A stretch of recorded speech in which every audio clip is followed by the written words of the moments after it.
If you want to be an anomaly, you have to act like one. Like people want all these special things to happen, but then they're acting like everybody else. It's just an incredible time, and I think the way people look at the world right now, because it's such an incredible time, is actually the quickest tell to who they are. If you think it sucks or it's bad, you have losing pessimistic DNA, and if you think it's awesome and phenomenal, you have optimistic winning DNA. My lack of interest in complaining is so high, and when I watch what people complain about, it breaks my heart because they completely lack perspective, and I genuinely believe my happiness and optimism comes from my perspective. There's so many people that are talking about how big of an entrepreneur they're going to be and how much they're going to achieve, and they don't work on weekends. I worked every Saturday of my 20s, and I talked to 20-year-old entrepreneurs every single day. Recently, I've been telling them, this Saturday, you will have more free time than I've had in my whole 20s. So before you say you're going to be better than me, think about what you are really doing. I believe being positive and kind is good advice for building a great life, and I want to be the example of someone who created a big, strong life while being a good person. I want to teach my kids to be kind. I want to help them see things in a wider way. I want to teach them to just be good people, right? I don't need them to start a business. I don't need them to make me proud. They don't need to go to Harvard. They just need to be themselves and be kind, and that's enough for me. I don't judge myself. I love who I am, but I also really care about everyone else too. It works both ways. I tell people to believe in me because I believe in them first. I don't need to earn trust. It's already there. The truth is, it's a great time to be human. That's a fact.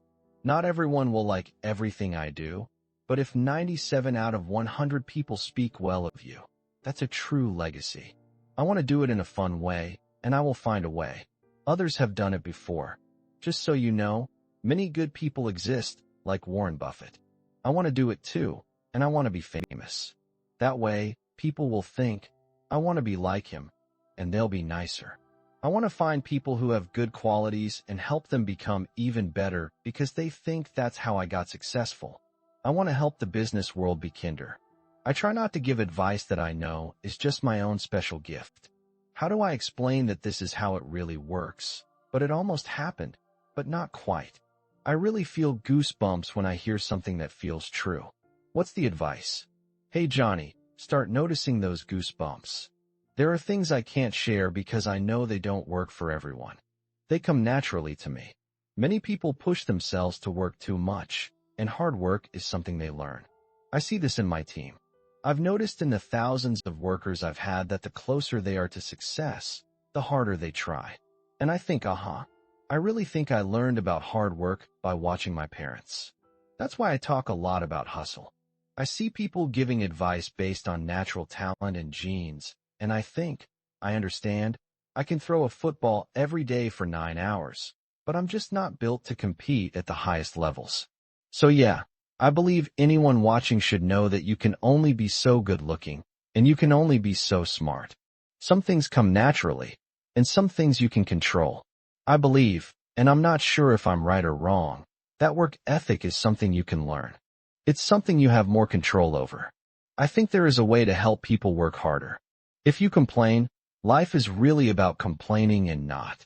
If you're not complaining, then I have no advice for you because we are just being hard on ourselves. Everyone has things they are not good at, right? We all have weaknesses and strengths. For me, I think we should just accept that. We can see, okay, I'm good at this but not good at that.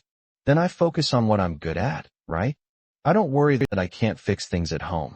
I just hire someone to do it. I'm not worried about being a man or anything. I also think it's great that I'm emotionally strong and help others with their feelings. Is that what guys are supposed to do? These stereotypes are just funny. You're so right, man. I think humans are really underrated. We do good things. Sure, there's some bad. There are 7 billion of us. But when you think about it, our overall impact is amazing. Can you imagine the harm we could do to each other all the time, but we don't? We are still here. We have won. We are the top beings. And we know how to stay together. This is crazy when you think about it. But everyone wants to focus on someone saying something hurtful. Karma is real. I love how people think karma is strange. Being kind to others is a smart way to live. I've been asking myself, why does this idea exist? It makes total sense. Why does karma seem odd? What is karma? So, you're saying if you do many good things come back to you? That sounds like common sense. It's surprising to me. Anyway, I tried to do everything right. We started signing up. There seemed to be a chance for someone to take a role above our current HR head. So we saw that chance. But I couldn't call her the head of HR. I didn't want people to think that was our plan. I wanted her to be seen as the most important person in the company after me. More important than the CFO. More than the COO. Which made you a chief, right? And then, heart just felt right. It was a nice word. If she was chief emotion officer, then she'd be CEO, and that would be strange, So it just worked. Have you seen other companies use this? We've had companies like NASA and others contact us for audits. Wow. I think it could happen. Yeah, I believe it could happen. That would be a great legacy. I want to do this. I'm drawn to the same thing that pulls millions of people to those selling lies. Those same people are drawn to me. I want to push out all those others and be the top in that whole world of people who are looking at me. I want to inspire two 14-year-old girls in Kansas to create a billion-dollar company where employees hug each other in the halls. Steve Jobs became a famous figure, but sadly, he didn't treat his workers well. His story made it seem like being tough was the way to get the best from people, and that idea became popular. Many people in Silicon Valley run their companies that way, thinking it's the right path because they admire Jobs. I want my own moment of success. I want to be that big. My goal is for kids who aren't even born yet to believe they can build a $5 billion company and be nice while doing it. I want to build the tallest building in town by creating something great, while others try to bring down what others have built. I believe that being positive and kind is good advice for building a great empire. I want to be the example of someone who built the biggest and best empire while being a good person.